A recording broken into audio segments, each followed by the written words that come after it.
প্রিয় দর্শক, আসসালামু আলাইকুম। দর্শক, সম্প্রতি বাংলাদেশ জামাতে ইসলামীর নায়েবে আমির ডক্টর আব্দুল্লাহ মোহাম্মদ তাহের ঢাকা মহানগর দক্ষিণ কর্মী সম্মেলনে একটি মন্তব্য করেন যে 7 মার্চেও সোহরাওয়ার্দী উদ্যান টইটুম্বুর হয়ে ভরে ওঠেনি।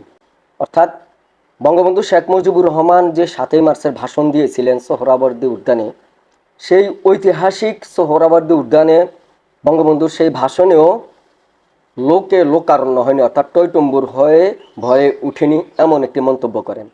সম্প্রতি জামাতে ইসলামীর কর্মী সম্মেলন সোহরাওয়ার্দী উদ্যানে হয়েছিল। সেখানে সোহরাওয়ার্দী উদ্যান, রমনা পার্ক, ঢাকা বিশ্ববিদ্যালয় টিএসসি চত্বর সহ সম্পূর্ণ এলাকা লোকারণ্য হয়ে গিয়েছে। এটা বাস্তব যে জামাতের কর্মী সম্মেলনে লক্ষ লোকের সমাগম ঘটেছে সেখানে।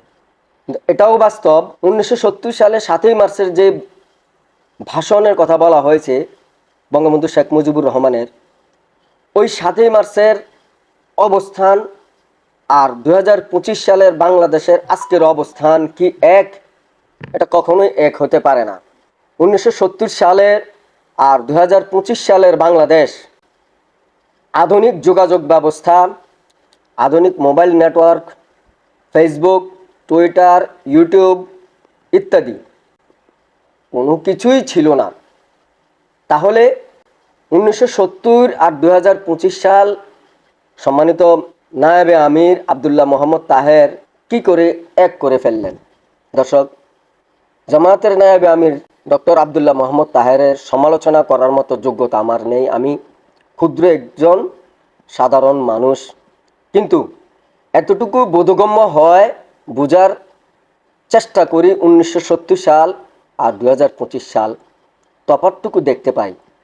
প্রিয় দর্শক, আমার স্মরণে আছে আমি 90 দশকে সম্ভবত 2091 সালে ঢাকাতে গিয়েছিলাম। তৎকালীন কেআলী ট্রান্সপোর্ট, এতটুকু স্মরণে আসে, চাঁদপুর টু ঢাকার কেআলী ট্রান্সপোর্টে বাসে করে আমি ঢাকার উদ্দেশ্যে রওনা দেই। দাউদকান্দি এবং মেঘনা দুটো ফেরি আমার পার হইতে অনেক সময় লেগে গিয়েছিল। আমার ঢাকা পৌঁছতে বিকেল 5টা বেজে গিয়েছে। আর বর্তমানে আমি কুমিল্লা থেকে ঢাকার উদ্দেশ্যে রওনা দিলে 8টায় রওনা দিলে আমি 10টা 11টায় ঢাকাতে গিয়ে আমি সকালের নাস্তাও করতে পারি। তাহলে ওনার মতো একজন বিজ্ঞ প্রাজ্ঞ এবং ডক্টর কি করে 1970 সাল আর 2025 সালকে গুলিয়ে ফেললেন? দর্শক, 1970 সালে আপনাদের ভূমিকা কি ছিল সেটাও জাতি জানে। আমি সে বিষয়ে আলোচনা করতে চাই না, কারণ সে বিষয়ে আলোচনা করার যোগ্যতা আমার নেই।